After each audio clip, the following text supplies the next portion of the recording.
नमस्कार, मेरा नाम है कृष्णदेव और आप देख रहे हैं न्यूज LNB 9। बिहार विधानसभा का चुनाव धीरे धीरे नजदीक आता जा रहा है और ऐसे में चुनाव लड़ने वाले उम्मीदवारों द्वारा लगातार जनसंपर्क चलाया जा रहा है। विधानसभा चुनाव के मद्देनजर बाढ़ की राजनीति में सरगर्मी तेज हो गई है। चुनाव लड़ने के लिए कई उम्मीदवार अभी से ही मैदान में उतरे हुए हैं, चाहे वह डॉक्टर प्रियरंजन हो, चाहे नीरज कुमार सिंह हो, या सत्येंद्र बहादुर हो, शगुन सिंह या टीम रवि रंजन, या फिर कर्णवीर सिंह यादव उर्फ लल्लू मुखिया। वहीं जो बाढ़ विधानसभा के सिटिंग विधायक हैं ज्ञानेंद्र कुमार सिंह ज्ञानू, वो लगातार सड़कों एवं गलियों का शिलान्यास करते नजर आ रहे हैं। तो वहीं वे सप्ताह में एक दिन जनता दरबार लगाकर जनता की बात सुनते भी नजर आते हैं। बाढ़ की राजनीति में आज हम बात करने वाले हैं बाढ़ विधानसभा के पूर्व प्रत्याशी तथा 2025 के विधानसभा चुनाव में संभावित प्रत्याशी कर्णवीर सिंह यादव उर्फ लल्लू मुखिया की, जिन्होंने अपनी एक अलग ही पार्टी बना रखी है, लोहिया जनता दल। समाजवादी विचारधारा के पोषक एवं राम मनोहर लोहिया तथा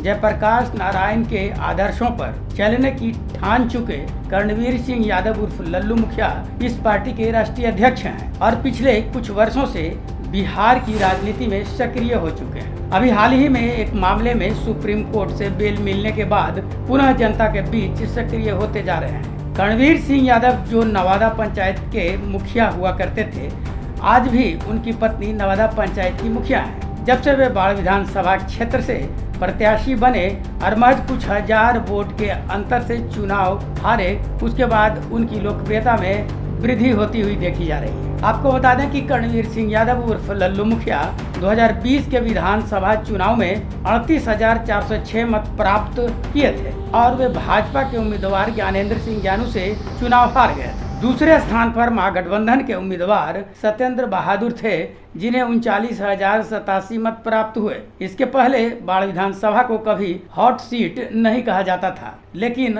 अब मोकामा की तरह बाढ़ विधानसभा सीट हॉट सीट बन गया है। उन पर हुए मुकदमे और मुकदमों के बीच जनता के साथ मिलने जुलने का सिलसिला लगातार जारी है। अभी हाल ही में एक केस के मामले में उन्हें सुप्रीम कोर्ट से बेल मिली। बेल मिलने के बाद बाढ़ लौटने पर लल्लू मुखिया का समर्थकों द्वारा भव्य स्वागत किया गया। उसके बाद से वे लगातार जनसंपर्क करने में जुट गए हैं। उसी क्रम में उन्होंने उस पीड़ित परिवार से भी जाकर जमुनी चक में मिले, जिनके परिवार के 5 सदस्य सड़क हादसे में मारे गए थे। उन्होंने पीड़ित परिवार से मिलकर संवेदना व्यक्त की तथा हर संभव मदद करने का आश्वासन भी दिया। वहीं सड़क हादसे का शिकार हुए मोटरसाइकिल मैकेनिक हसमत के पुत्र पर गहरा दुख प्रकट किया है एवं परिजनों को सांत्वना दी है। बाढ़ की राजनीति में तेजी से उभरे लल्लू मुखिया की अब जनता के बीच अच्छी पकड़ है। यही कारण है कि विरोधी खेमे में हमेशा इस बात का भय बना रहता है कि अगर सीटिंग उम्मीदवार को कोई टक्कर देने का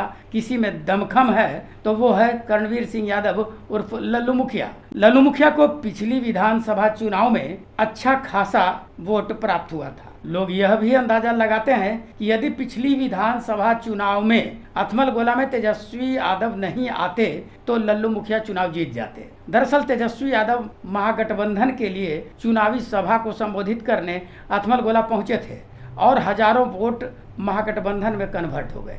हालांकि इसके बाद भी तब महागठबंधन के उम्मीदवार सत्येंद्र बहादुर चुनाव नहीं जीत पाए थे और दूसरे स्थान पर रह गए। बीजेपी के उम्मीदवार और सिटिंग विधायक ज्ञानेंद्र सिंह ज्ञानू चुनाव जीत गए थे। इस बार फिर लोहिया जनता दल की ओर से कर्णवीर सिंह यादव चुनाव लड़ने की तैयारी में जुटे हुए हैं। विधानसभा चुनाव होने में अभी 2 महीने शेष हैं।